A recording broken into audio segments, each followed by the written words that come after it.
Welcome to Archangel Revelations and Prophecies 444. You're seeing two natal charts. The user on the left requested this natal chart reading. With every new natal chart, you get the free report. It explains all about astrology, the houses of astrology, the archangels, a little bit about tarot cards on there, a little bit about I think Kundalini's on there, Kundalini. So those things are explained on that free report. Now, in a case like this, sometimes you have people who have their longitudes, latitudes, but you have to remember when you come to this service, it's everything. It's like you can't go into a doctor's office and say, hey, these are the tools I use and things like that, because those tools could be faulty and my reputation's on all this. So everything has to be what I saw, how I saw it, this and that, because then it gets easy. You just have to understand business. People are very, because somebody can say, oh, they said this, but he didn't say that. That came from somewhere else. So I never do that. We have to go by what's on the chart at that time.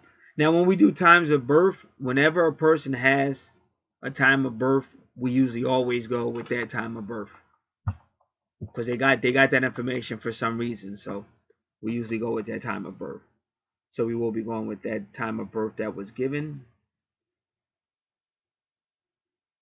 Alrighty, and usually whenever you're looking at the chart, you can see especially if it's a twin flames, because twin flames charts, they tell a story. They almost complement. It's like opening one door and going into another one. All right, so when you look at his 12th house, you see how the ascendant is there. It says number 12, but his 12th house became his first house. So you already know this is past life, because the 12th house is the 12th house. First house is supposed to be your ascendant. That's why most people count your, if they see your ascendant, a lot of people try to count that as your first house, but it all depends. Because sometimes your ascendant is in your 12th like this, but sometimes the EP is in your first house. So you got to really know how to count, because that EP would usually make it your first house. But I use a system, it'll tell you as well. But in his case, it's definitely going to be, in hers too. Wherever you see AC and EP together, that's always your first house. Your AC is your ascendant. It's where the sun was rising over the horizon when you were born. Your EP is your east point. It's where the sun was ruling over the ecliptic when you were born. So this is a whole lot of 12th house stuff with Taurus. But it became the first house because of the ACEP. Now, if you notice, her ACEP is in the first house. All right. So we're going to do a few things.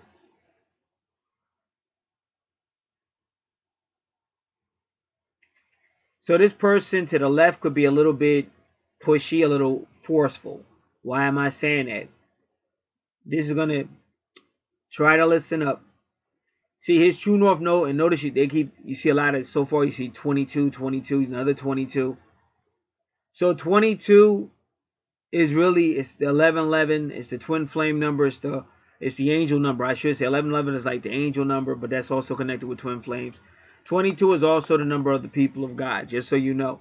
Now, in astrology, you have to understand, the astrology we're using has kind of been hijacked, and this all came about when the people that were the 22s got overthrown. So now when you deal with their astrology, if you look up the number 22 degrees, they'll usually say something negative, but that's because they're like black is cursed. It goes on and goes on. So you have to remember, 22 is actually a great number. It's an angelic number. And also, that curse is just about over. You can learn more about that online, about the 400-year curse being over. Can you study that on YouTube if you're interested? All right. So just remember how this is going down, because he's working 2 lifetimes. He's still working on his past life as well. Sometimes you'll see people and you can't figure them out. You say, wow, one day this guy wants to talk. Next day he's all quiet. Because either he's going through something in his life or he's on 2 different lifetimes. And the more you understand astrology, the more you'll know that. So in his 12th house, that's the Aries now, even though it says 11. But that's become his 12th house because his first house is ACEP. That's his first house. But either way, he's dealing with Saturn. This is Aries, and he wants to push his way and he wants to standardize it. Like he wants to say, well, this is the way it is. Like somebody said, my way or the highway. That's the whole Saturn Aries. So if we treat his 12th house like the 12th house with Aries, which it is because of what I said. Now this is also the house of reckoning. This is the house of confinement, buildings, isolation, the things that are under the carpet, things we got hiding that need to come out, the things that are in the subconscious mind. So you should have a notepad and write down what's going on in your dreams. Write down your subconscious mind, things coming to you. You can also carry a notepad with you throughout the day for things that come up. But now the 12th house is really supposed to be about service, helping others, learning how to use Aries energy in a way to help others, but in a positive way, because this is all about karma.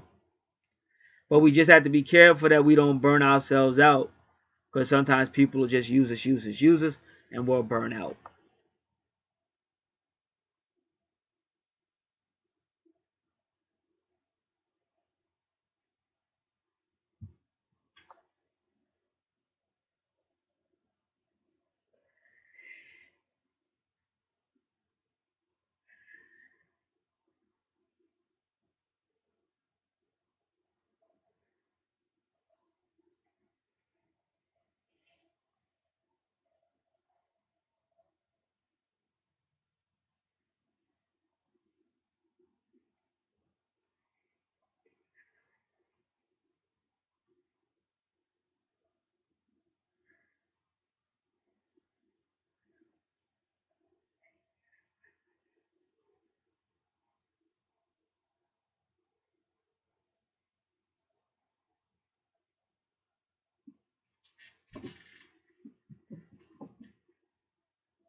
All right, so that's going to really pretty much cover what has become the 12th house.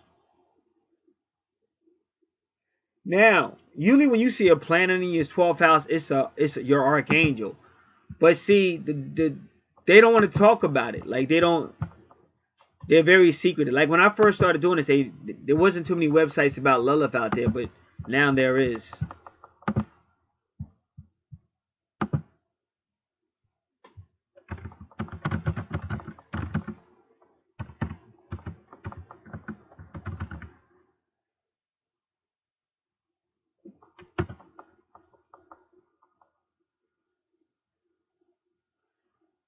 So just give me and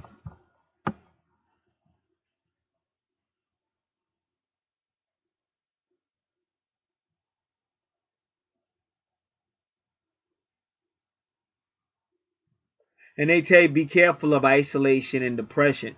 But again, just don't be so forced because you got that bold thing going on, and then you got Aries and Saturn. So that leads to isolation because it's being too pushy. So you just have to learn how to fall back.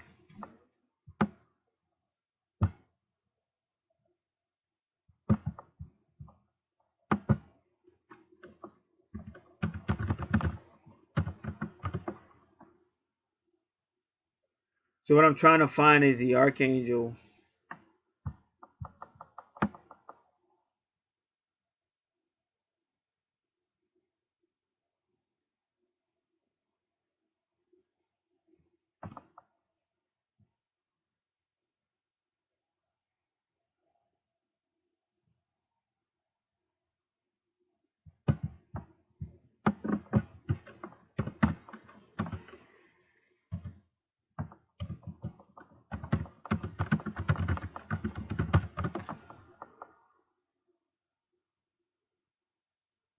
All right, I'm going to just read this really quick from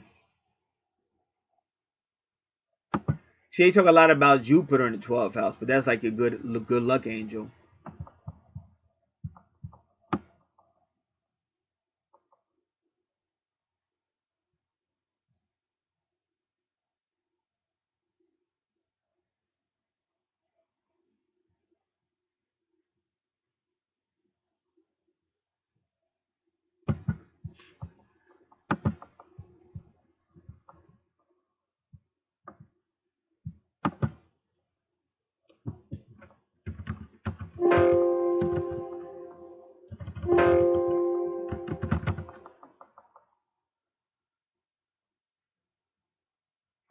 So this is Michelle Knight. 12th house is where our spirit guides or guardian angel resides.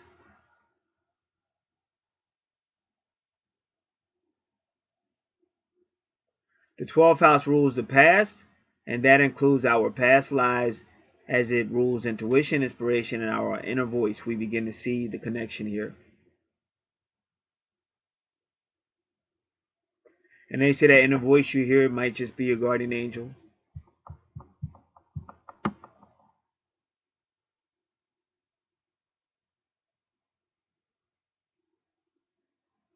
So they said in the past, they said that if you had a Venus or a Jupiter in your 12th house, that was your guardian angel. And she says that's not the case. The planet in your 12th house will tell you a lot about the energy your guardian angel or guide has. And very often, this can be an energetic vibration we are having problems with integrating. In other words, you may have too much of the energy. Like I said, because Saturn wants to control everything. Or not enough. And one of the soul tasks, your guardian angel is here to help you to work on it. Well, with Aries and Saturn, no, that's too much. So your guardian angel will try to help you balance out the energy. So she is talking about Mars in the 12th. You have Aries. Mars rules Aries.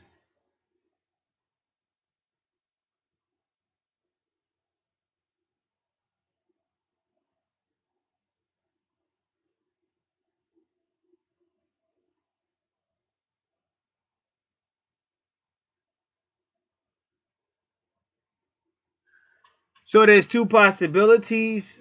This person may have been getting walked on by people, so the universe gave them Aries and Saturn to know how to say no and to be more aggressive. Or they're just aggressive anyway and just trying to make their way. So really only the person would know that. You just have to be honest with yourself.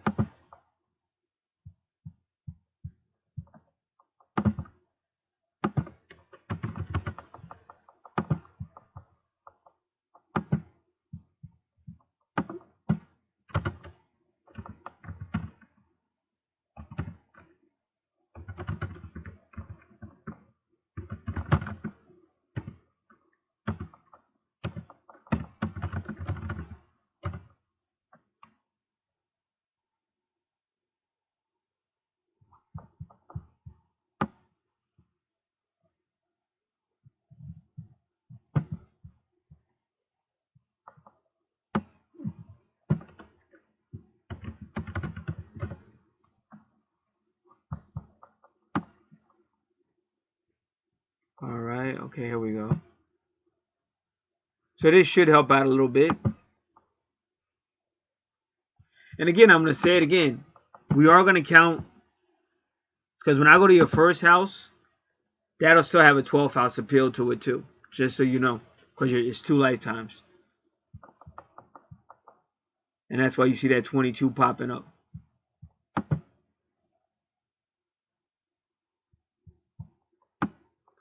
They say a person with Saturn in the 12th house will try to repress their fears and doubts. The person may suffer from depression or sadness. So you'll try very hard to cover up your depression or overcome it. But you need to be easier on yourself. Because that's true too of a person. If you're not easy on yourself, it's going to be hard to be easy on other people. You might suffer from guilt feelings. They say you may have a fear of the unknown. You may be overwhelmed by your emotions. They said a very sensitive person. They said you like to be alone.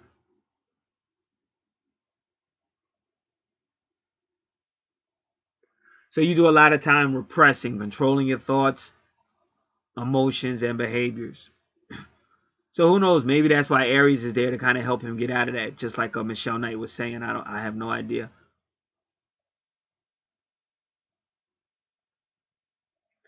They say this person may suffer from some type of addiction.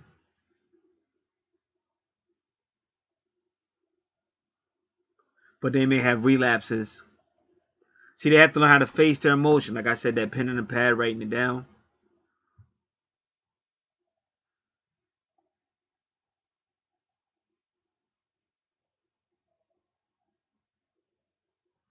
So you'll experience feelings of pain and separateness.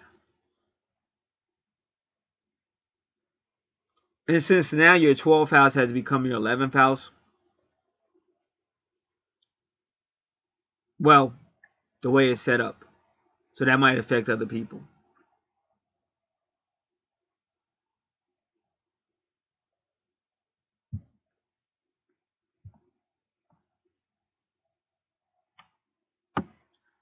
But you do enjoy others reaching out to you. So they say your family turns to you for support and understanding. So you'll set aside your own problems to help them.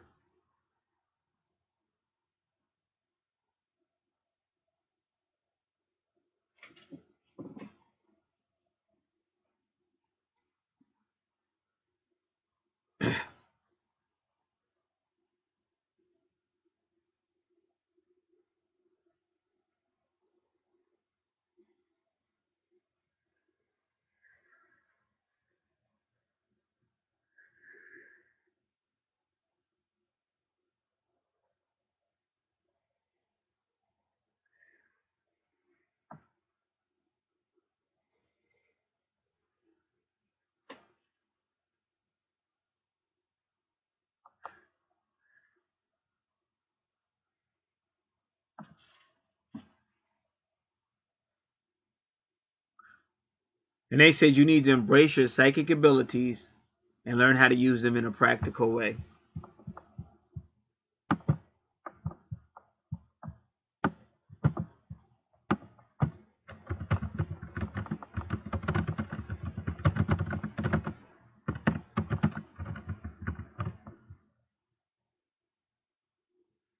They said heavy angel. I wonder why they said heavy angel. So I did find something. I'm real curious about that. Gotta give me a moment. This computer's running slow.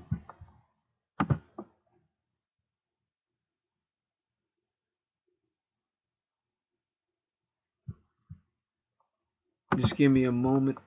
I'm just trying to find out anything on this angel.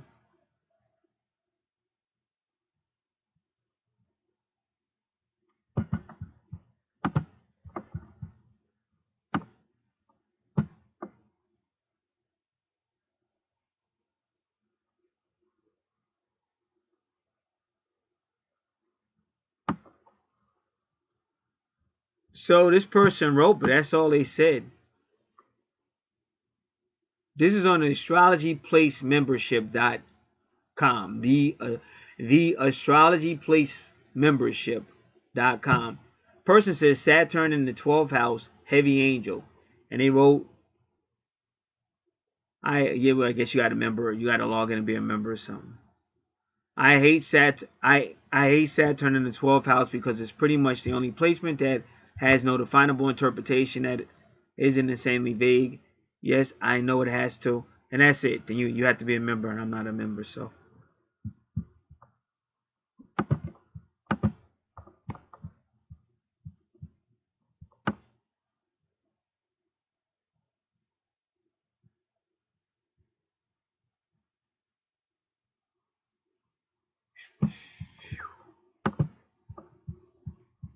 Saturn.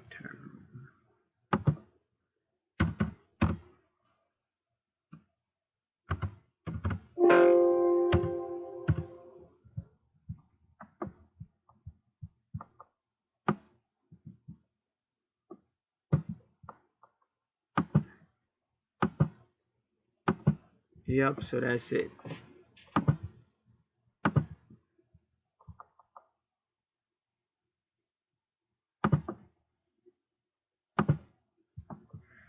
All right, so you say what's your rising sign? Would of course be Taurus.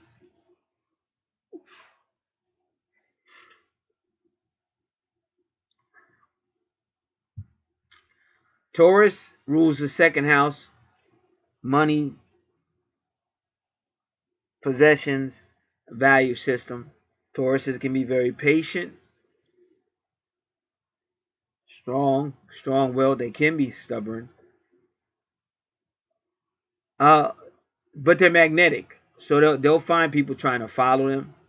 A lot of Tauruses can be attractive. They'll find people trying to follow them, and like people might be wanting to go one way, and the Taurus will come, and then those same people will try to go whatever way Taurus wants to go. So even if Taurus goes somewhere and is trying to mind his own business, they may find it people somehow trying to strike up a conversation attract to them.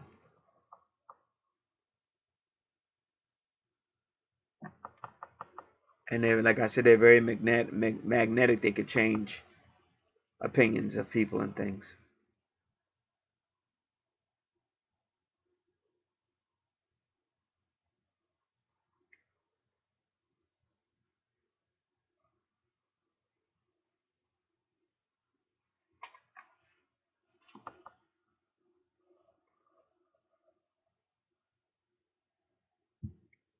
So two possible, and then they got Mars right there. And actually, she said like if you see, yeah, that's what she said. I just read it because she was saying Pisces and Mars, and she was saying those type of people they get taken advantage of. So the universe will make them more assertive. And notice that's in the 11th house. So far your 11th house, your 12th house, and your first house are kind of implying that maybe in the past life you were somewhat of a pushover. So in this life, but you still, even so, that still wouldn't justify being a bully in this life. So you still got to learn that balance.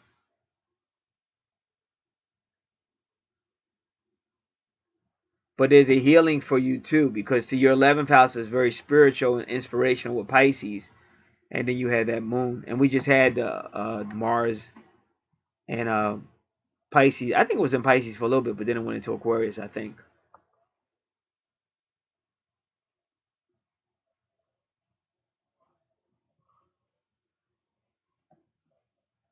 So the goal is to be nice but not a pushover.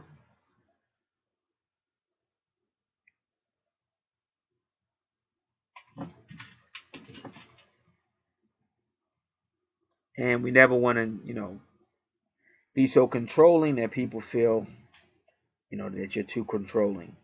So you have to find that balance.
All right, just give me a moment. I'm looking up a few things.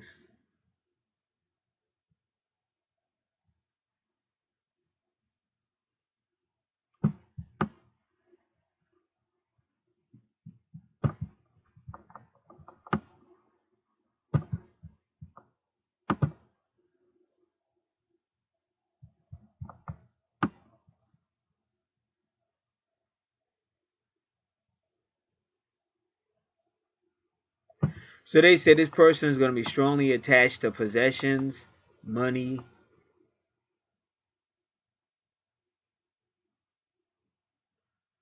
You'll be strongly attached to possessions if you have Lilith in Taurus. He says this person said money and matter mean certain things, certain securities. So this person wants regularity and security.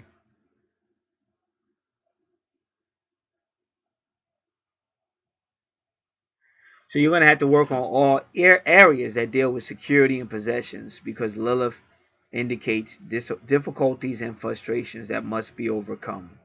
So that's more karma, that's more lessons in this life.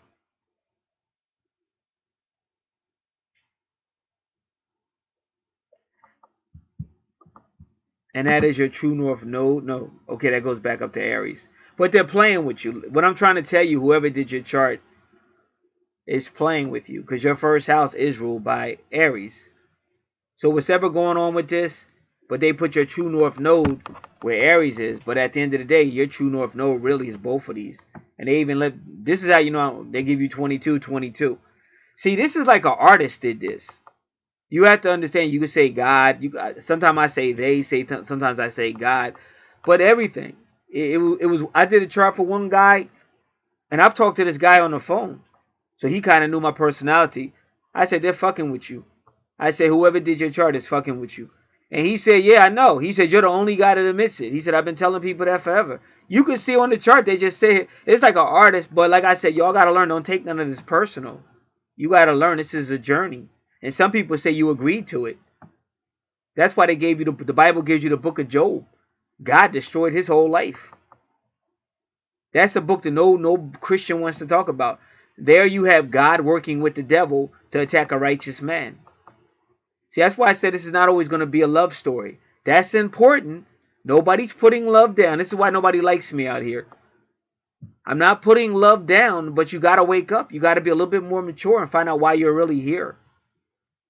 That's how your twin flame works. When you find out why you're really here. I just did a chart. A lady told me, oh, I don't know how me and him ever got together. We took each other through hell. But now we're married. She says, I still don't know how that happened. You're here for a reason.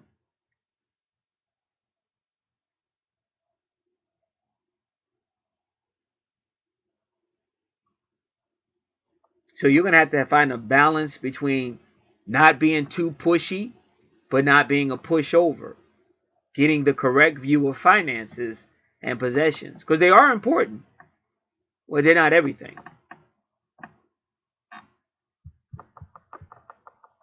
And there's also going to be a sensuality there with Lilith and Taurus.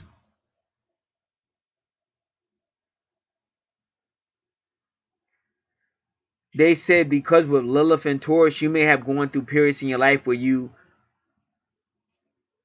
resultlessly, you searched for permanent or fixed income and couldn't find it.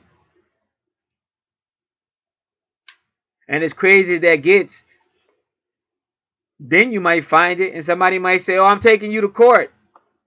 Like, wait a minute, why didn't you take me to court before when I couldn't find it? Then you think you got stability, and then all of a sudden somebody's taking you to court. So it's crazy, but it's like, that's why anybody that just wants to hear, oh, I don't want to hear about that part of my natal chart, just that's just silly. It's still going to happen. Prepare for it. You need somebody that's going to tell you the truth. That's what I do. Don't go up in la la land in the clouds and then you're not going to be ready when stuff turns ugly. And I've seen it happen all the time. If you knew how many people that didn't listen, and then all of a sudden, I got a friend, I think he's locked up, to be honest with you. And I told him it was going to happen because the blood moon was in Aquarius. He's in Aquarius.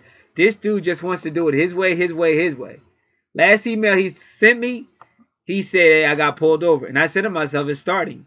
I knew it was starting because he got a lot of karma coming. And I just found out, see, his twin is a good friend of mine. His twin was probably my sister in a previous life. So I was talking to her. I didn't even know he has a baby with her. And he's not taking care of the baby. I said, man, this dude is reaping karma. I sent him an email. I said, man, you better get your you-know-what together. But I've been telling him. So this isn't a joke. You can't run from your natal chart. You can try, but you're going to pay for it.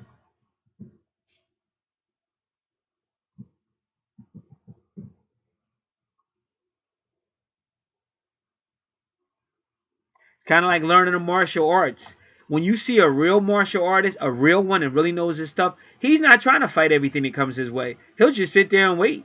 Like stuff will be coming his way. He'll be moving, stepping back. He don't even put up no defense. But as soon as somebody come with a blow that can really hurt him, he blocks that immediately and counteracts it. That's life. That's real life once you learn why you're here. You got to find out why you're really here and deal with it. Because it's going to come either way. And if you got your heads in the clouds, you might as well knock yourself out.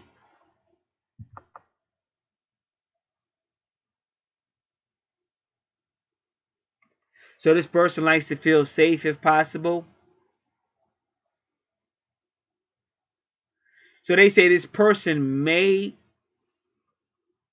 prefer a balanced relationship over a passionate love with the love of your life.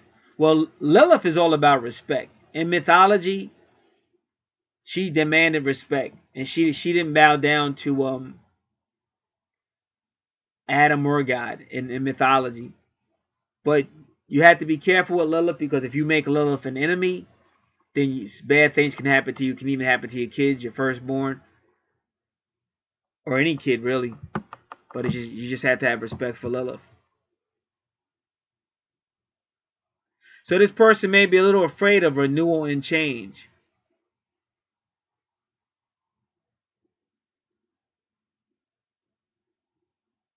But they said when you have Lilith and Taurus, things just seem to go wrong. And again, that's why now on my other channel, the spiritual channel, I have a walk in the spirit. However you do it, you're going to need it, because that's what Job needed. That's how Job got through everything. He remained spiritual despite his whole life going to hell, because it could happen. And it's sad because you work so hard and you want to hold on to it. You want to enjoy the results of your labor, but that may never happen. And I can tell you, I've done it. I've seen it. But like I've learned, I could care less. You know, at the end of the day, I could care less. Put my trust in God and keep it moving. And if you really have a relationship with God, He's only going to let, like I noticed, if you notice, Job went through everything, but he didn't die. But the people around him did. All his children did. But he made it all the way to the end, and then God started blessing him again. And that's a horrible way to live, but unfortunately, you can't just say, oh, I don't want to hear about that. Just tell me about love.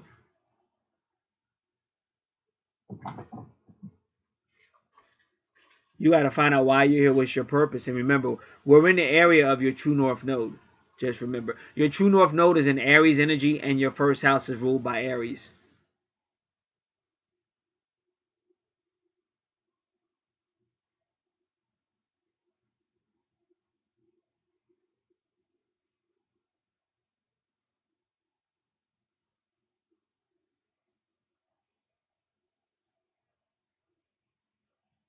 So with Lilith and Taurus, how much do you really need to feel safe? How much space can you give to others? How do you handle the changes and diversions that occur in your life?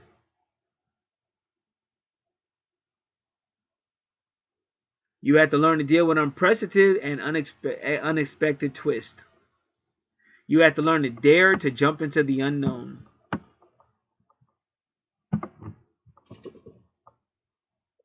You have to learn to take advantage of the opportunities that are deep within you. That's why you have to go more psychic. Now, I just did a reading on this channel, Archangel Revelations. That was my reading. And if you understood it, a whole lot of clairvoyant cards came out. Because again, they're telling you to be more psychic. We're getting ready to have another solar eclipse August 11th in my sign, Leo. And that the reading let me know that I'm going to start hearing more from my twin again. More dreams, clairvoyance, strange synchronicities, and things like that. And they also told me about what I'm going through right now. They said, give it to the angels. See what happened with Peter in Matthew chapter 14, verse 20 to 32. He was walking on the water, but the wind got louder, because that's what the devil's going to do. See, we're going to break it down a little bit. People say, well, I'm not a Christian. I don't believe that crap. But you know what? The Bible is one of the most metaphysical books you could ever read in your life. I know, because I study. I know my Bible. Got nothing to do with Christianity. It may have started off as Christianity, but I'm metaphysical. I'm a metaphysical giant, and I love what I am. Despite the crap out here, because people want to stay in la-la fantasy land, and they don't want to deal with what their chart's really telling them. So I'm a metaphysical. So the Bible is trying to teach you higher, and that's what the Messiah taught. Higher. It's religion that took the Bible and put you in the matrix with it. But that Bible is very metaphysical. That's the Messiah. Notice how all those words start with M. Messiah, Mama, metaphysical. The universe is Sophia, wisdom, the mother, the divine feminine. So that they're encouraging you to learn more about that. Tap more into that divine mother, that intuition. Tap more into your intuitive side. Because no matter what, I can't tell you how many times things have happened. I don't even be asking the angels what's going on. I'll be doing a card reading for somebody else, and the angel cards will fall out for me. Like, don't worry about that. We got you. And Raphael said, give it to the angels. Don't worry about it.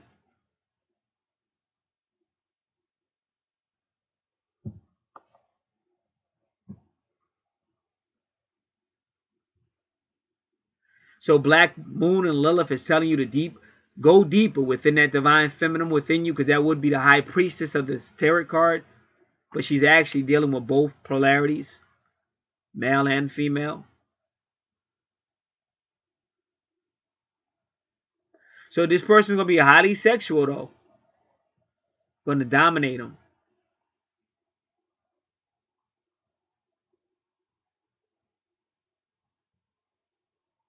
But they say you have to be careful with Black Moon and Lilith, because you'll want to satisfy yourself more than your partner. So you got to avoid that. You don't want to be selfish.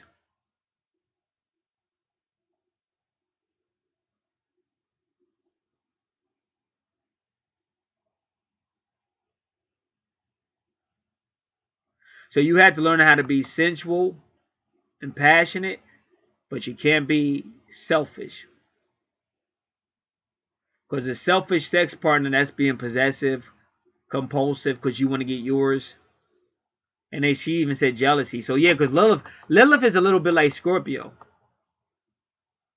So you're going to have to read, on that free report you get, you're going to have to read all out of the 8th house, because that's Scorpio. Because that's a lot to read. I'll cover some of it, but you have to read everything.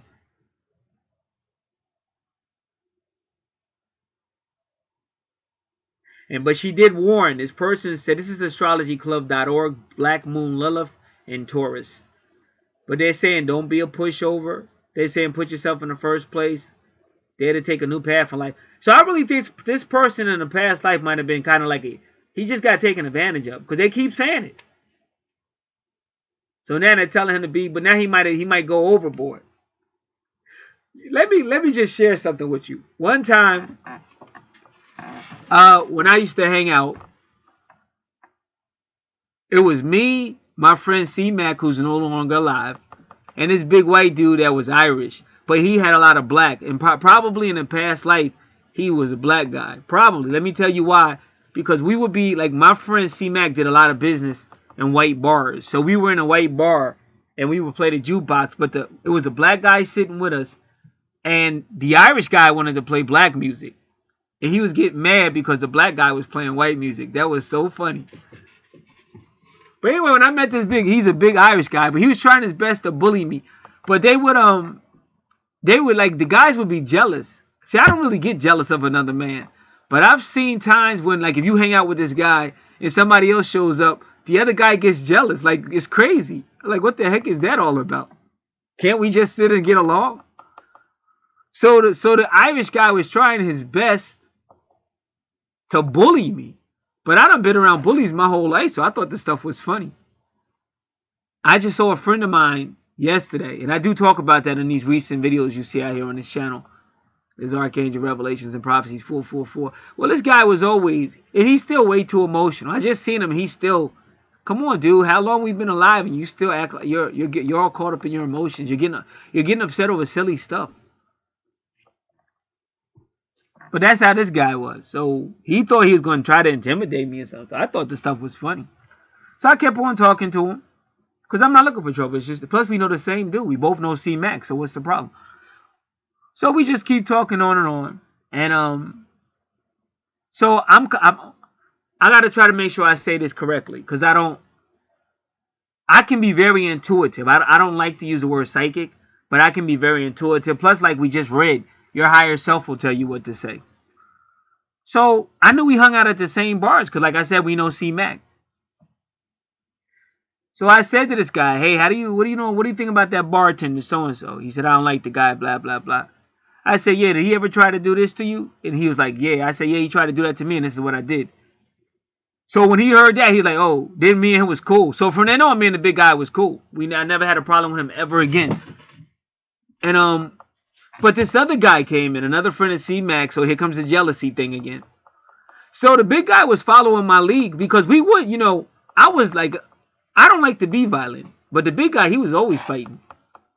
But we will stomp you out if you get a little too crazy.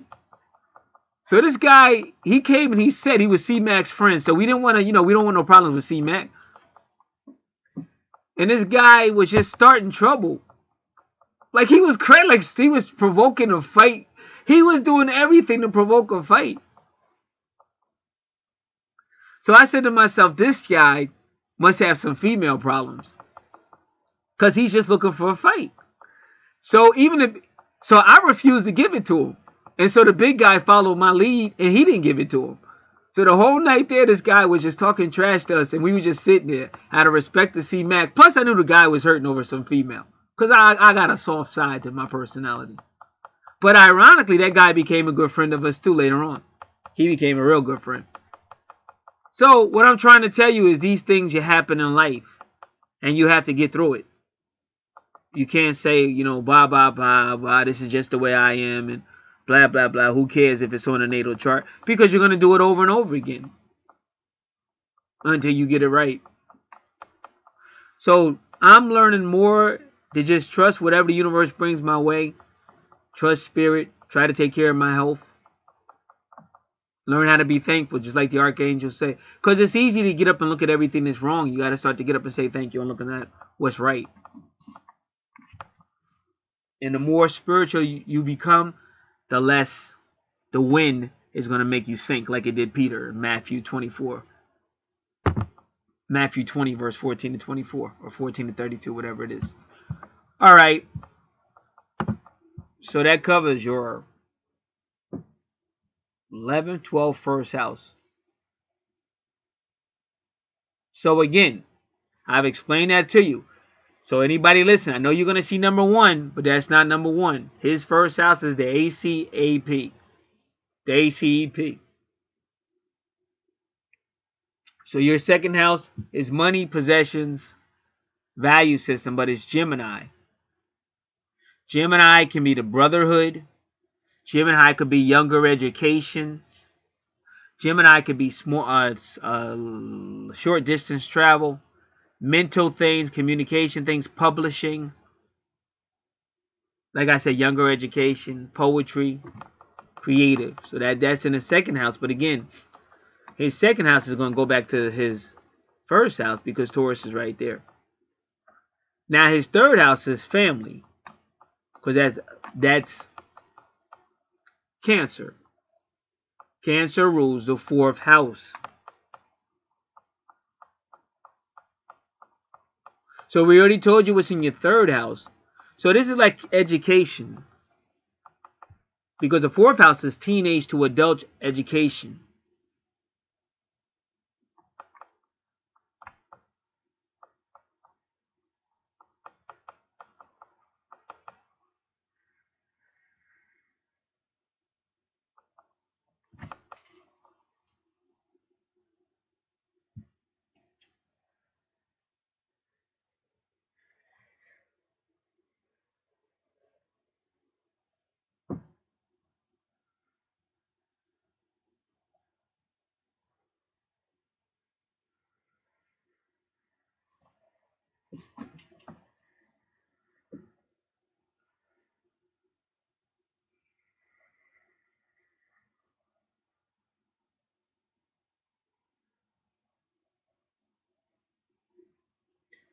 All right. So even the third house is some form of education, some form of communication, teaching, publishing.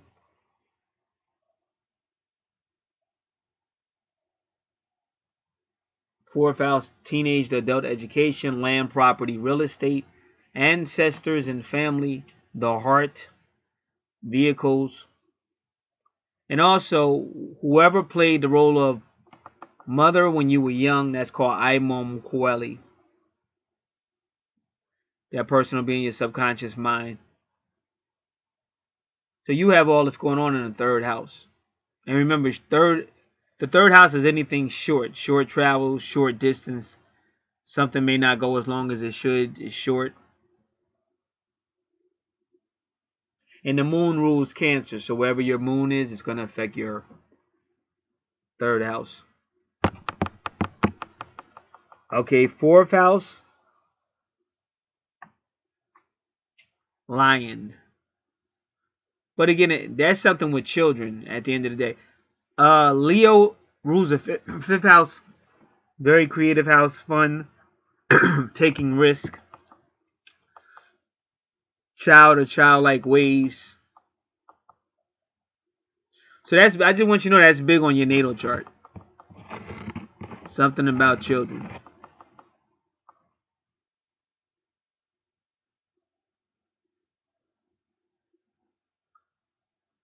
Leo can be a leader too. But whenever you see natal charts where houses are empty like that, like Leo's ruler is the sun, so you have to go wait till we get to the sun, and also the fifth house. But see how in your 1, 2, 3, 4, your fifth house, there goes Virgo. Now that's the home. She rules the sixth house. But then there's your moon. So now you see mama.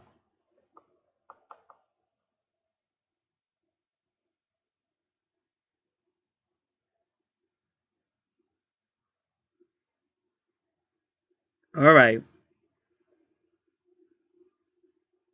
So I see it. It is sad. It's sad. I can almost feel it.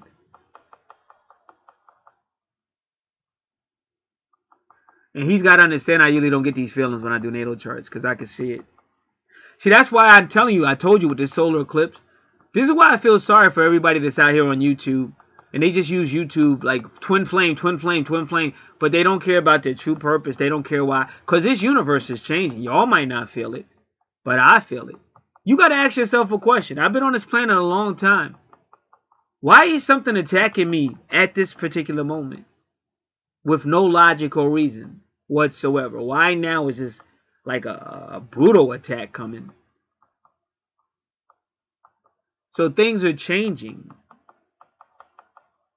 And you have to get with the program of the universe.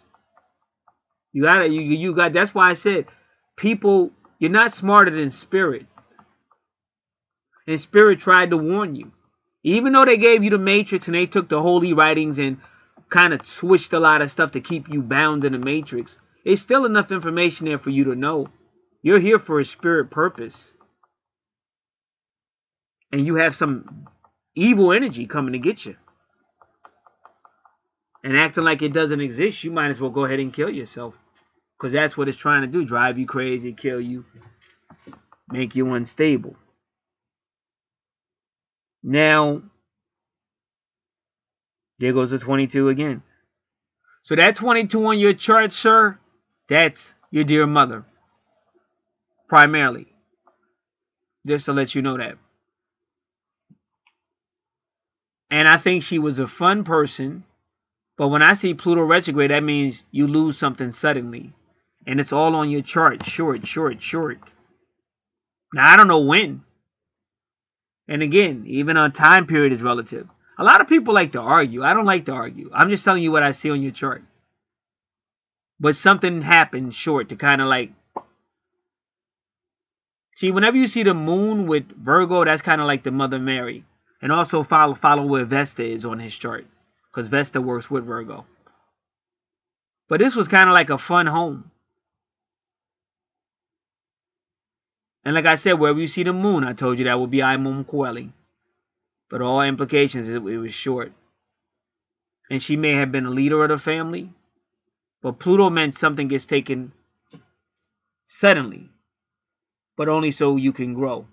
I did a natal chart where the person's unborn child sacrificed itself so she would get herself together. Because she's always been on a self-destructive course. And you see it in her natal chart. And she could even have mental problems if she doesn't get herself together. And the only thing that made her take it more serious was that child died. But you can see on the natal chart that child chose to die to help her get herself together. Because like I said, there is help out there for people. We all make choices. And me, I'm a fighter. I'm a Leo by birth. I'm a fighter. So when I go down, I'll go down swinging. But so many times I've gone down and got back up. God is good. You can't listen to the boisterous winds because they're going to warn you. They're going to tell you they're going to do this. They're going to try to make you go all crazy. You got to stay focused on God.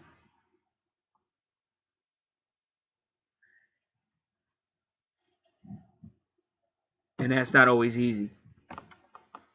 So something powerful gets lost. And Uranus retrograde is something suddenly. But you got to put all this together. Jupiter retrograde tends to mean you'll question beliefs. And that's not always a bad thing. You'll want things to matter. That's what Jupiter does. So I'm not just going to believe it just because they say it's God. I'm going to question it. So that's what Jupiter retrograde usually means. Pluto retrograde means something is lost suddenly, but that's still part of your lessons in this life. And Uranus retrograde means anything could happen. Like a person who's quiet might all of a sudden become talkative, expressive.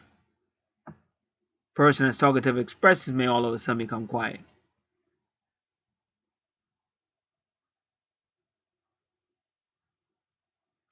But Uranus, they have a problem.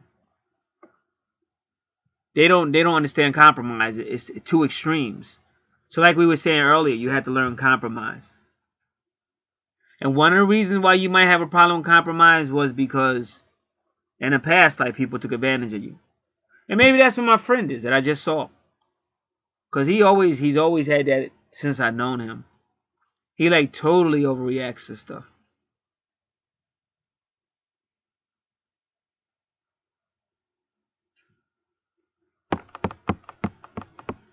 So Virgo rules your 6th house. This is health, service, home, small children, small animals, daily activities, co-workers, subordinates. And there you have Pallas, that little diamond shape. Pallas helps you see patterns. But Pallas retrograde helps you with social issues. But I tend to say that either way, whether it's direct or retrograde. I still say Pallas means you're into social issues. And so is Libra. Libra gets involved with social issues. And that's your vertex at 922.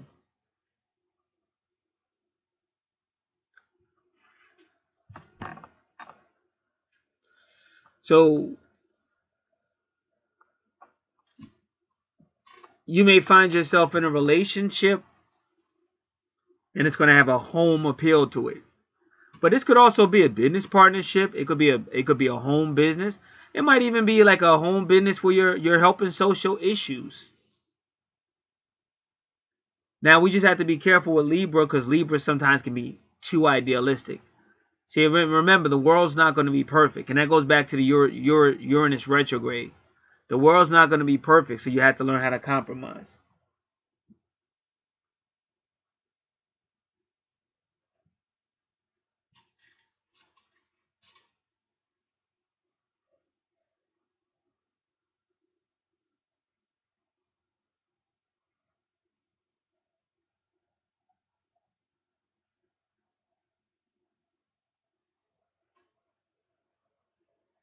So that vertex is, like I say, that's a significant, it's a fated event. Significant meeting, significant breakup. It could be a soul mate situation. That's anybody that's in your soul group. That's a soul mate. It could be a twin soul, which is your twin flame. Same soul, different body. But that's the vertex.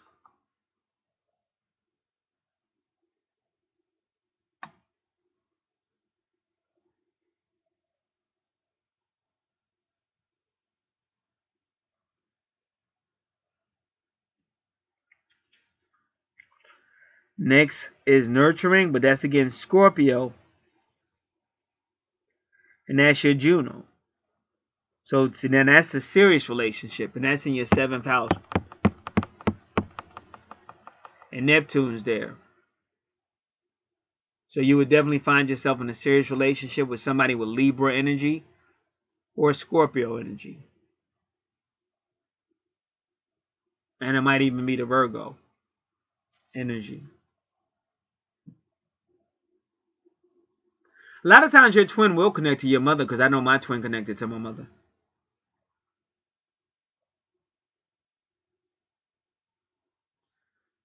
I know for a fact that twin flame experience was not no joke. And I never knew how much your mother connects to the metaphysical universe until that happened. That's why I try to just keep my mouth shut when I can, because it's always messages coming in. And you'll be yelling at somebody, but that person's only bringing you a message. Even like an animal or something.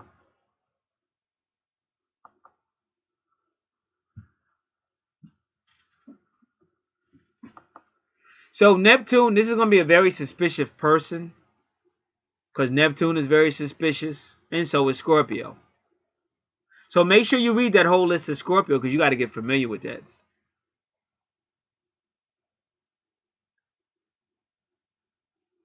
Scorpio, very sexual, very powerful, very emotional, a lot of water.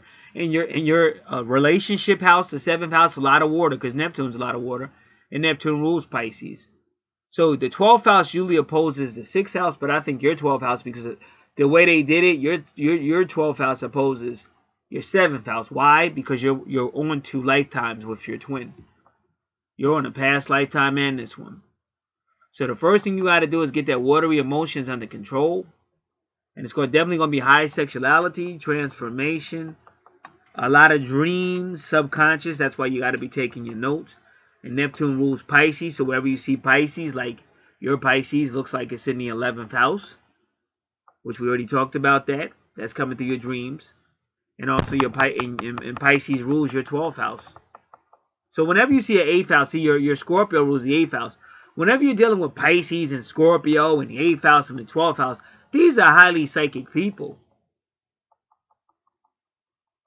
That's why I say you got to really know who you are. Because otherwise you're going to get smacked around by this world. Because the world's going to try its best to keep you locked up in their BS.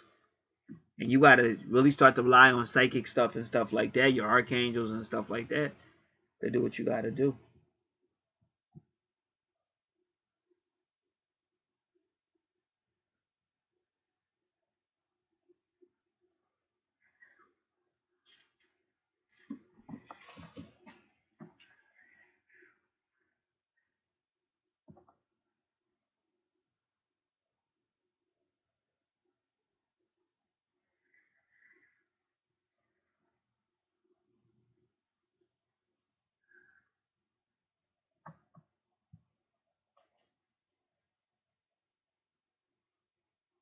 Now going into the 8th house, Sagittarius again. When you see Sagittarius, Sagittarius connects to everything. This rules the 9th house, is the higher self, long distance, higher courts. And again, whenever you see Sagittarius in the 8th house, this person may be dealing with higher courts, higher law. And some of those higher courts could actually be universal stuff. It doesn't have to be a higher court on this planet. So Sagittarius in the 8th house ruled by Scorpio, he's tapped in. So he's getting all kind of information. And these type of people, they'll know what vibrations are coming to the earth. Like when you see an artist come out and everybody just boom, you know, like an artist will come out and all of a sudden they'll change the whole everything. That's that type of energy, type of vibration. And as you see, again, it's still a soulmate, twin soul type thing, because your eighth house is all about twin souls, twin flames, soul life, past lives. But there's Venus again.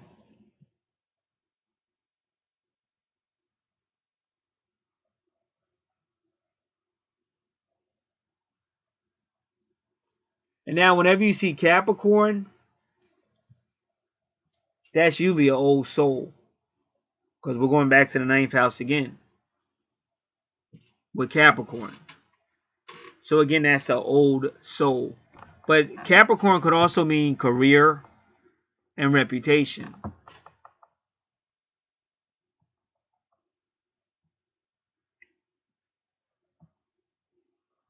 Capricorns are earth signs.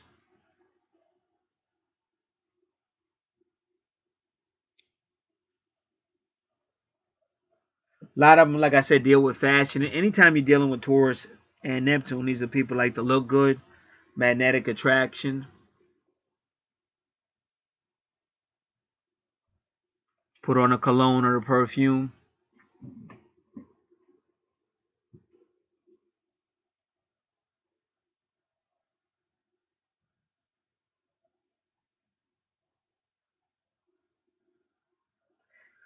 Now, the sun sign at 28 degrees gives the implication that it'll be later on in life that you'll become more mature, more Capricornian.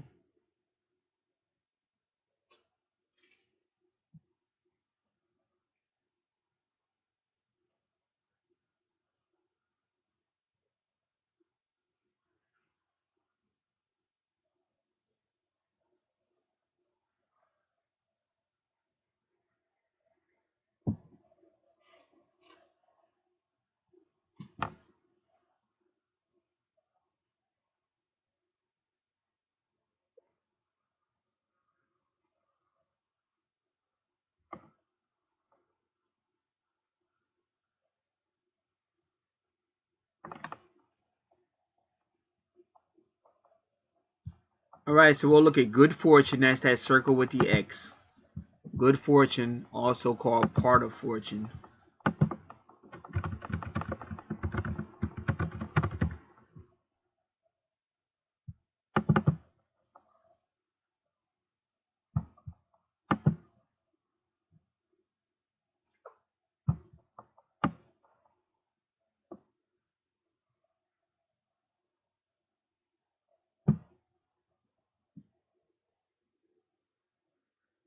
Okay, this person usually finds expression through travel, philosophy, higher education, philosophical thought, spirituality, or publishing. So we keep hearing publishing. He may find his fortunes far from home. This person can profit from people at a distance. He uses his studies to help other people. This person can be a natural clairvoyant as well. Most of this person's labors are mental. This person is always broadening his visa and expanding his education.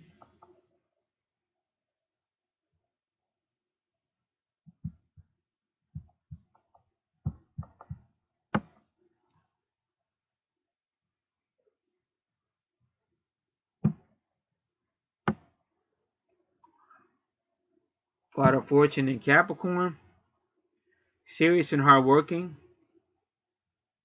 Hard work, determination, achievement of goals. So like I said, it seems like this person is going to have those, wow, I made it. Wow, I worked so hard. Like Job. Wow. And the moment you do is smack the crap out of you with a whole bunch of stuff that comes out of nowhere. And you're wondering, why does God hate me so much? Or why does this have to happen then? So you just have to be aware of that. And I did give advice on how to deal with it as well.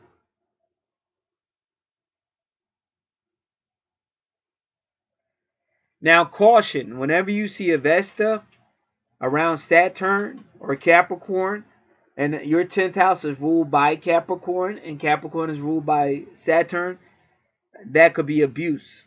Now, there's different forms of abuse. Could be smacking somebody around, could be being mean, but some people are just so focused that it's kind of abuse to other people. Because you see Aquarius, see, that's other people. That's friends, association groups, can be family. So this person might be so focused on their goals and career that they're not learning to get along with people, love. And that's why I told you Vesta goes with Virgo. Virgo's where? Virgo's in your 5th house of fun. Take time out to have fun. Take time out to be childish. Y'all saw what happened. Anybody saw I was able to get back to my music after decades of not touching my music. That's how rough it's been. I was finally able to get back to my music, goof off a little bit, make a couple of goofy songs, having fun. And then I got the crap smacked out of me. It's like somebody smacked the taste out of your mouth. But you get back up, you wipe your face off, you start working with your archangels and stuff and say, forget this bully. I'm going to do the best I can do, but you got to trust in God. You got to trust in spirit. So this person's real good with publishing, talking to other people. They can have a career in that, and we already said. Mercury rules Gemini. We already told you about Gemini, which is in his 2nd house and his 3rd house, which means he's going to make money off of what he does, that publishing, that talking, that communication.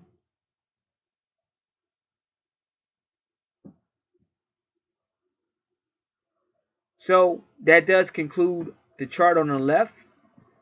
We now move to the chart on the right. All right. Now, what do you see first? And that's really her 1st house. A lot of people ask a lot of questions about this. Because you would say, well, shouldn't her? Well, it kind of is, because you see the 12 right there. So it's not fully, if you're really watching it, it's not fully. If you're looking at her chart, it is like 12 first. But a lot of questions you have to understand. Like some of this stuff, you really have to understand how this really works. Like people try to say stuff about God, like how can God be in the same place at one time? Like we're in a material world, and anything material is always going to be the illusion. The reality is always going to be God, which we call spirit. So me personally, I think you can live. I think you can live in multiple dimensions and stuff. And that's why they be showing you that stuff in movies and stuff, like time travel and stuff. Back to the Future, just stuff. But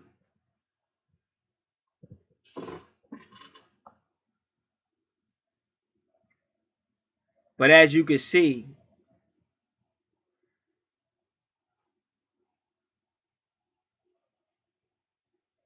his vertex is Libra, her ascendant is Libra.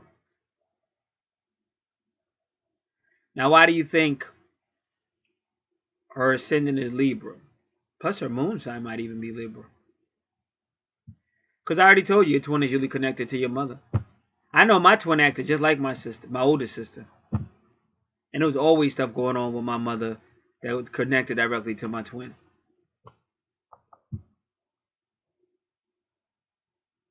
See, all this stuff is planned out by somebody higher than us. And it makes perfect sense to them. But it's a big mystery to us. And if we don't know it, we'll get frustrated by it.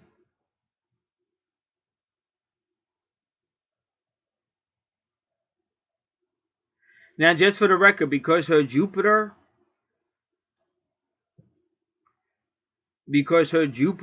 is at 0 degrees, that will put it into the 1st house with the Virgo and Vesta. And just like I told you, see, this is again that Mother Mary, and that Mother Mary energy is really Isis energy. And Isis is really Sirius constellation, and Osiris is the Orion constellation. And that's why when you read your Bible in Revelation, book of Revelation, it talks about the 7 candlesticks, that's the Pleiades. And your Bible does talk about the Pleiades and the Orion, I believe. And when they say Damascus, Syria, that's connecting you to Sirius constellation.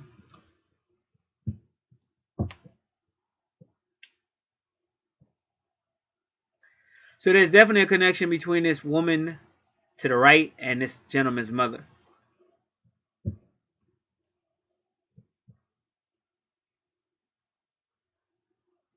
And just looking at that alone, you could tell that they're twins.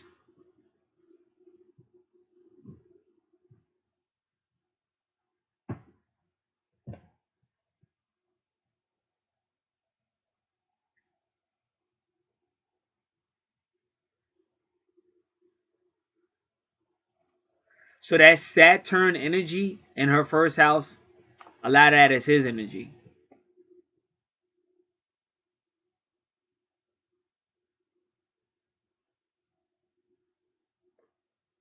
And just so you know, that Virgo and Vesta energy is definitely going to be trying to get them to lighten up.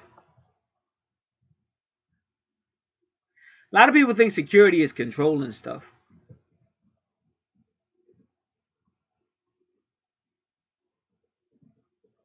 For me, my best security I have had since I've been on this planet is to realize I can't control shit. Because stuff's going to keep going wrong.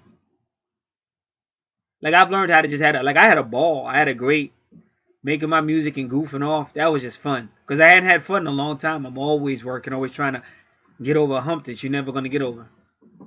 And if you do get over the hump, it's probably because whoever was assigned to mess your life up finally just stops messing with you for some reason.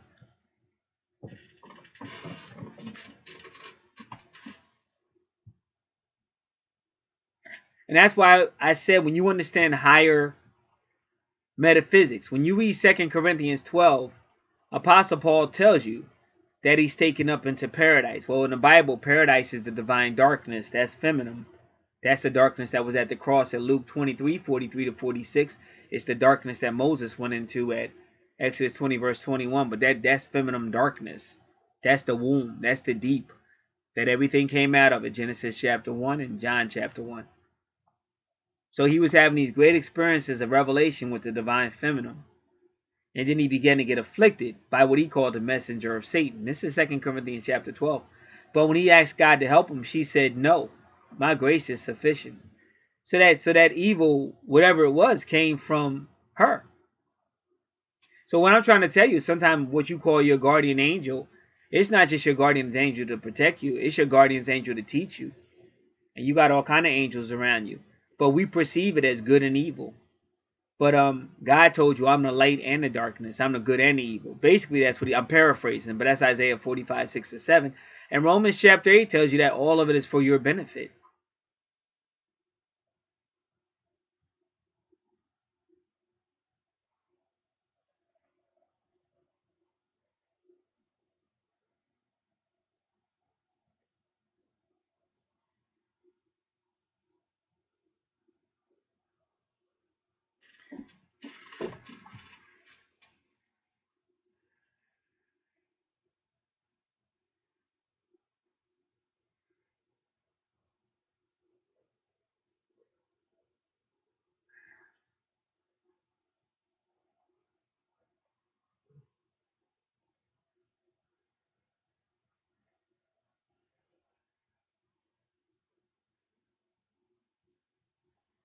So that's the first thing.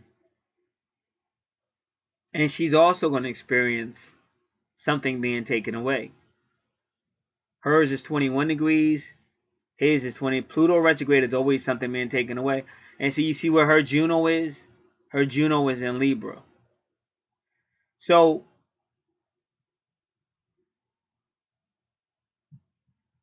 and now with her, again, Juno's Libra tends to be too idealistic.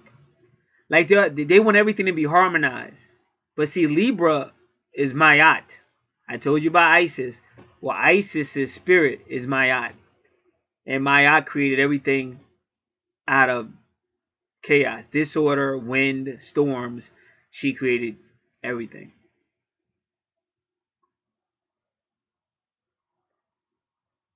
So when you have a moon Libra, moon sign Libra, and her ascendant, but this is going to be an emotional connection to the Divine Mother.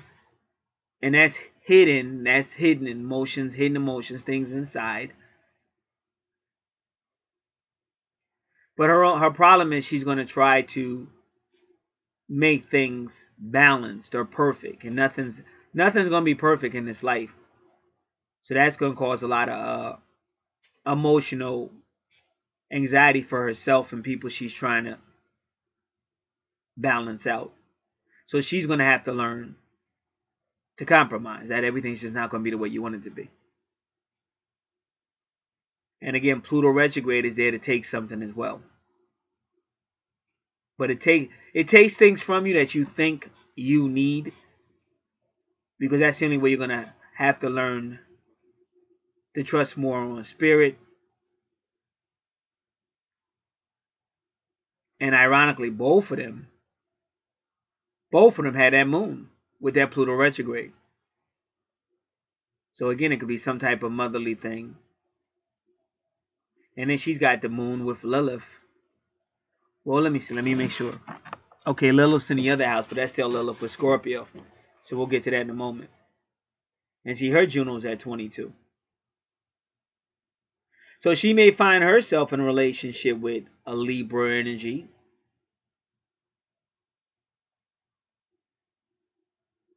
But it's a lot of energy in that house. Because she's got Saturn as well. But Saturn is strong on his chart as well.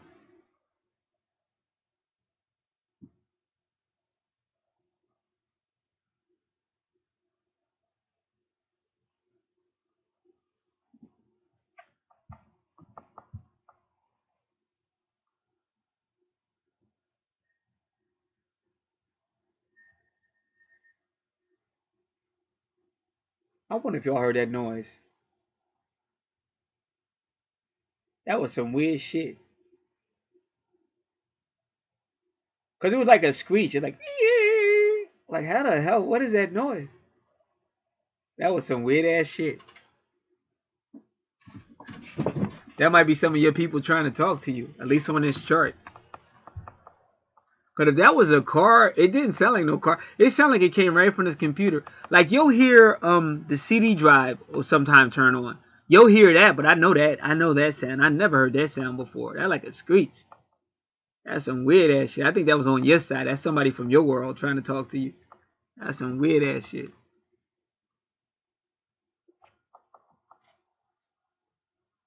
All right. Now,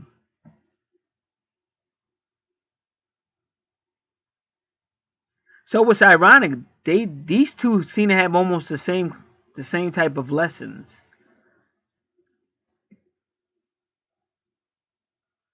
So once again, this person on the right will also be off. Well, yeah, it's still a service. Oh, well, yeah. So she's good. See, Jupiter is that angel I'm talking about. Like when you have Jupiter in your 12th house, see, she can't go wrong.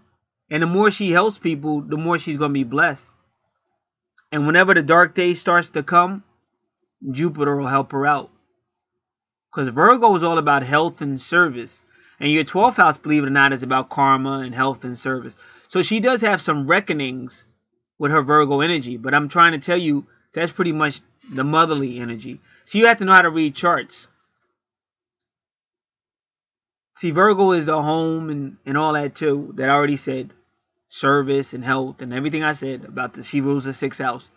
But Virgo can also be that Mother Mary, like I'm telling you, or Isis. And we already established that by all this moon energy. Because both of these people have high moon energy. And that's the mama. And that's why I told you 2 Corinthians 12, because the Divine Mother made. In fact, when she called Paul, if you read Acts chapter 9, when Paul got knocked off his high horse by that great light, and then you hear allegedly Jesus saying, oh, this man's going to suffer a lot for me. Like, for my glory, this man has to suffer. And Paul did. Paul couldn't go anywhere without shit happening to him. He was in court all the time. He got smacked one time in court. Paul went through everything. But if you read Acts chapter 9, it goes highly feminine. Like Paul was struck blindness by the light. That's where that song comes from. Blinded by the light. That's Apostle Paul at Acts chapter 9. But the person that healed Paul name was Ananias, but that's a female name. Like if I say, hey, my cousin Anna's about to come through the door, you would be expecting to see a female. But that's how God hides it. That's how they hide it. See, these, especially the Protestants, they hide the divine feminine in the Bible. They want to act like God don't exist and God ain't feminine. At least the Catholics tell you the truth. They call her Mother God, but even they have to be very careful. They can't come out and tell you what they want to tell you. I mean, the Catholics that really know their Bibles, they really know the mystics, the mysticisms and the secrets. They can't come out and tell you that. But they'll definitely give you a couple of hints there. Mother of God and all that. They're trying to tell you. They just haven't done it yet. And this Pope they got now, he's getting more and more bold. Because she's not going to be hidden anymore.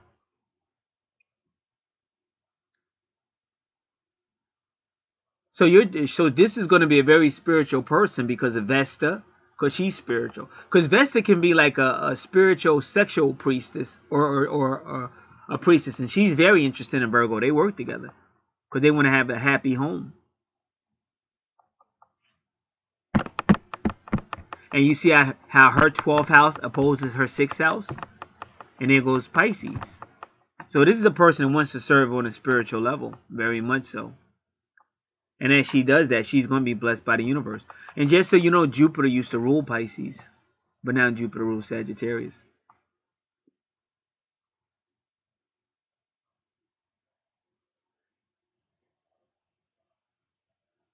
Now, in her 2nd house, she's going to have a weird connection to, and she's going to be very emotional, extreme. She's going to have to read the 8th house as well, because that's on a free report. So she has to read everything that's in Scorpio, which is the 8th house, because her 2nd house is the 8th house. But the problem is she's going to kind of like be giving her money away. So in some ways, she's kind of like him. Because when it comes to her money, she's going to be down with other people and other resources. Like, people will come up to her and say, oh, yeah, you know, blah, blah, blah. Like, it's really a pyramid scheme. You know, because people aren't going to like me saying this. But anytime somebody tries to get you down with a group activity, that's kind of like a pyramid scheme. But she's going to kind of like fall for that. But there's also a high sexuality there as well. And she's gonna have a similar desire for sexuality, like we did Lilith in Taurus. Well, remember, Taurus is ruled by the 2nd house, and Lilith can be highly sexual too, and so can Scorpio. So she's gonna be kind of like highly sexual too. Like if you've ever seen them like corporate movies when all they talk about is money, get money, but they also be highly sexual. That's kind of like in her 2nd house. Whether it's this life, past life only, she would kind of know that. But then she has the same thing going on with the Uranus retrograde. This is a person that can 1 minute be extremely, like, that's what I'm saying. That's that female who 1 minute she act like, oh, I would never do nothing like that, and then you get her alone or something like that, and it's like this freak come out. Because that's what Uranus is. Uranus retrograde, that's that person that could just change on you. Like when you hear something like, oh, my so-and-so would never do nothing like that. Oh, no. And then you see like the video camera, you're like, what the? That's Uranus retrograde. But she has to learn the same thing. Has to learn how to compromise. So the moon is going to make everything watery, but so is Scorpio. And Lilith is going to be kind of emotional. And then the 12th house is ruled by Pisces, so that might be emotional too. So in my opinion, these are very emotional people, but they got that motherly presence, whether they know it or not. Because when I say mother, I'm not just talking about earth mother, I'm talking about supernaturally. And then there go that Leo. Because remember, we connected his mother with Leo, and then that's her true north node. So she's definitely connected to his mother on some supernatural stuff. And that's why sometimes somebody say, I want to marry a woman like my mother. All that stuff is like soul stuff. Because like if you really understood, in the beginning, there was just darkness. That was the feminine. But out of that darkness, and she willed it. Some people try to tell you the light created itself. I don't believe that. I believe the mother created the light. Everything came from her. That's why if you just study your Bible, when they brought that woman to Jesus, and they said, we caught her in the act. What do you want to do? He bowed down and put his finger into the dirt. But the finger in the Bible represents two things: the prophet and or the prophetess, the female, and also represents the holy power of God. So that's why he bowed down and put his finger in the dirt. Plus, the dirt is black, the divine darkness. He basically, in any, see, the Bible is basically Asian. You got to remember that. So things they're doing in the Bible, if you're not from the East, you don't understand. But he bowed down out of respect. But they try to make it seem like he just bowed down because he was trying to tell them, I'm not really listening to y'all. No, he bowed down to say, I'm not going to convict the womb that I came out of. How could I convict where I came out of? And everything he did was respect.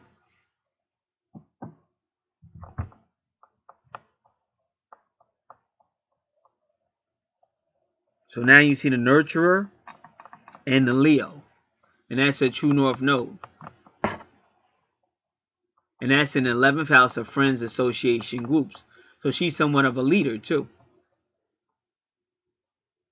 But she's also working off of the motherly energy that's connecting both of these charts.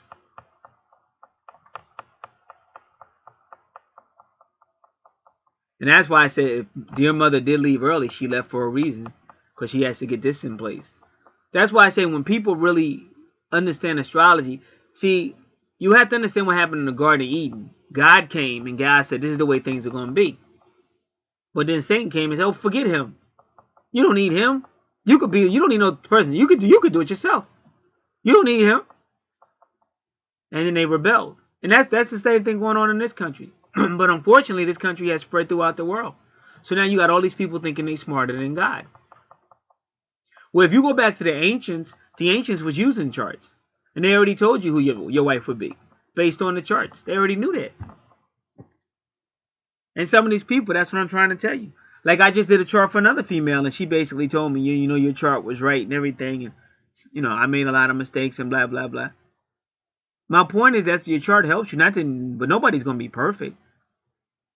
But take my twin. The universe did everything to put her to me. But I done seen everything on this planet. I'm at the point now that I'm just saturated. But see, don't forget, I'm a Leo too. But I'm just saturated. Because if you knew how many times the universe put me and my twin together, and she still persisted to be an a-hole.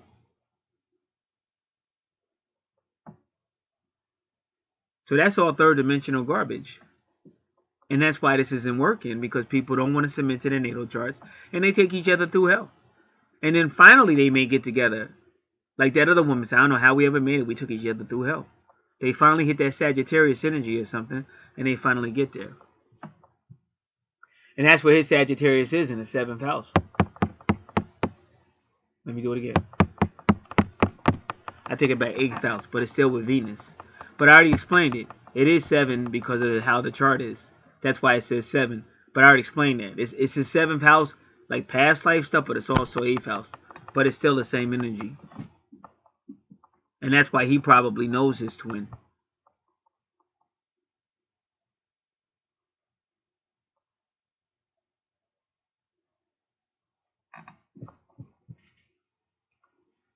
And now, her 10th house, which is career. And whenever you see Cancer and Capricorn doing that opposite, I have one video that's in the report that explains it. But when you see that, like when you see Cancer and Capricorn, what you do, because the 10th house is Capricorn, and Capricorn and Cancer, because the 4th house, that person is usually like a god or a goddess. Capricorn always represents the old soul. So now in her 10th house, you see Venus again. Love, Venus, family, teenage, adult education, because that might be her career, might be associated with that. Land, property, real estate.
Alright, so again, all those things I just named can have something to do with the 10th house, which is career and reputation. And as you see, she's a great communicator, just like he is. And anytime you see medium Coeli actually works with your true north node. So he's got something to do more with the community, because that's what Aquarius is: friends, association, groups. It could be family, and hers is more like with the family or those other things I said. And she's a great communicator as well. And you see Palace, so once again, like him, she's kind of interested in people and social issues.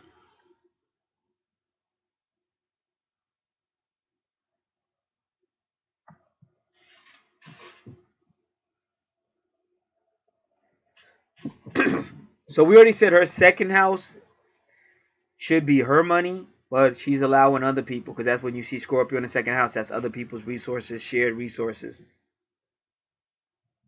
And then you see the same thing in her 8th house.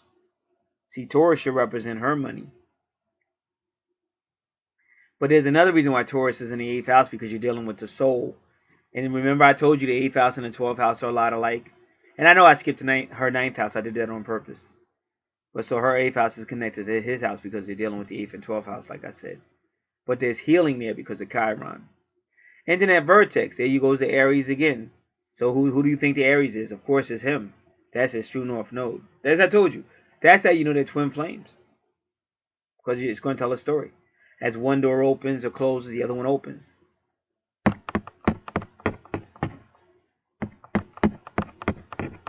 But again, he's got the aggression. They have to do something with the aggression in the 7th house. We've already explained what's in the 7th house. We've already explained what Aries is.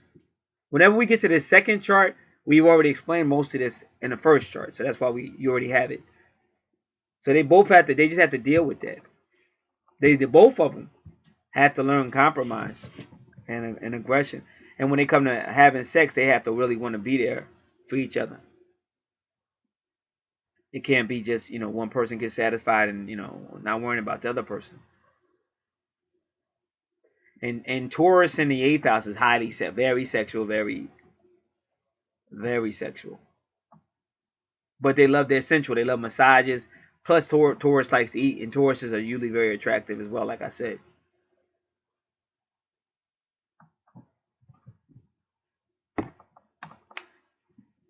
And we already did your 6th house. Now, in the 5th house, just to let you know, whenever you see Aquarius in the 5th house, this person will have like alternative relationships. We've already explained about the 5th house being fun, ruled by Leo. But that's a person that would have an alternative relationship. Whatever that might be, but it's not necessarily a conventional relationship. And remember, Aquarius is always going to be the community sign, friends, association, groups. But when you see Aquarius in the 5th house, it could be any type of alternative relationship, and it's not limited.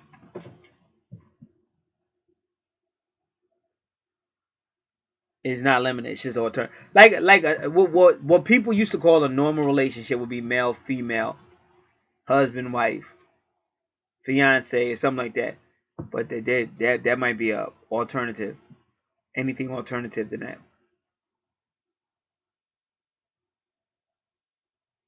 Capricorn in the 4th house can mean a family business, but it can also mean somebody with somewhat of a disciplinarian.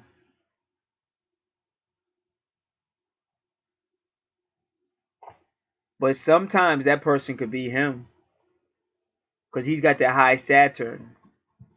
Or he could be sharing that energy with like a male figure that was in her family or something like that. But a Capricorn in the 4th house is either going to be a family business or some type of discipline, because Saturn rules Capricorn.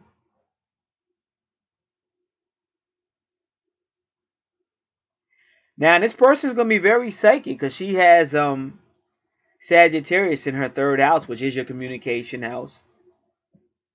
And in Neptune retrograde again. Neptune retrograde can be the escapist, but it still increases your intuition. So she's going to be highly psychic too.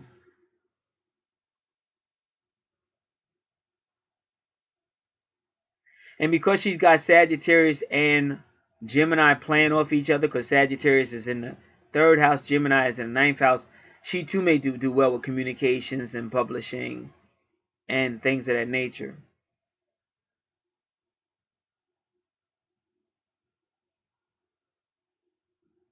And remember, Sagittarius probably it just means a little bit more maturity, because the 3rd house with if Gemini was in the 3rd house, it means short distances, younger education, and sometimes immature people.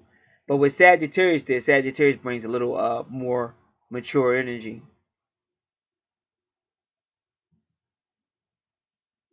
So if these two could work on the things I brought out, they could have a much better relationship. But these are definitely twin flames.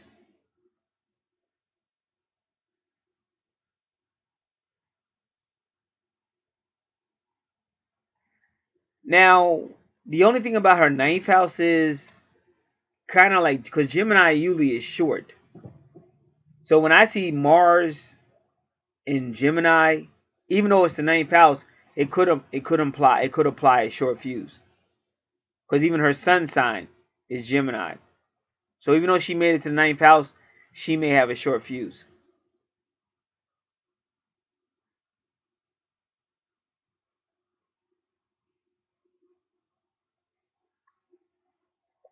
And remember, Mars rules Aries, so that's the 7th house of relationship.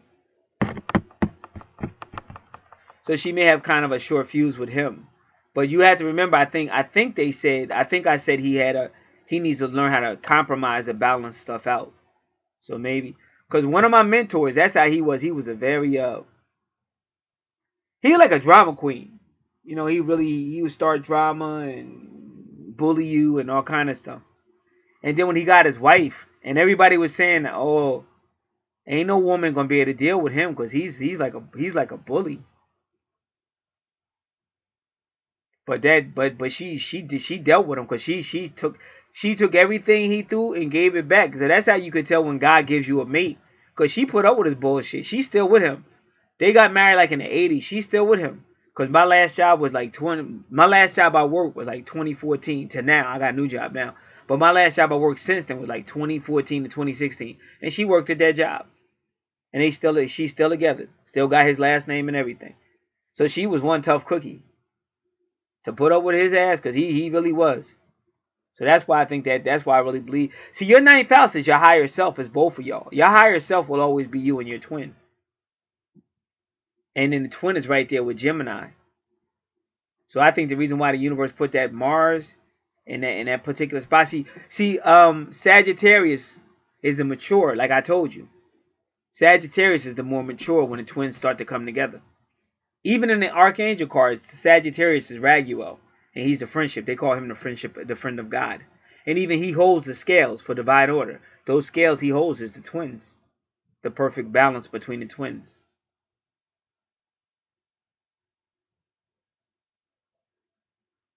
So I don't think so she's there not to take his crap. But in her 3rd house, she has to avoid escapism. And when you see Neptune retrograde, that's an escapist, try to escape. And sometimes they be getting drunk and stuff like that. Especially like with Scorpio, it's just too much energy. And sometimes they cope with stuff with getting drunk or escaping or going into a fantasy world or getting high. So you wouldn't want to do that. And so again, on his chart, where you see that 29, just like on her chart, it's 27. That Uranus retrograde, that's always later on in life. And even his sun sign. See, I told you later on in life he would mature, Capricorn, at 28 degrees. Later on in life. So he would have to go through this journey with her, and their battles, their breakups and everything and all that. That would help him mature as well. So that does conclude this natal chart. Again, anybody interested in twin flames, natal chart? I really do anything that's considered supernatural, paranormal. It's all going to be on your natal chart. And we also got the cards, because the cards bring things out. You saw me do some angel card readings out here as well. All that information is there. Also, the email is there in the description box if anybody has any questions. And if you haven't listened to the most recent videos, you might want to listen to them as well. At the end of each video, I give you advice for how to get started, or even with your natal chart, things and necessary things that are needed, so you can get that information, or you can just hit me with the email as well. This is Gat. It's been a pleasure. God bless.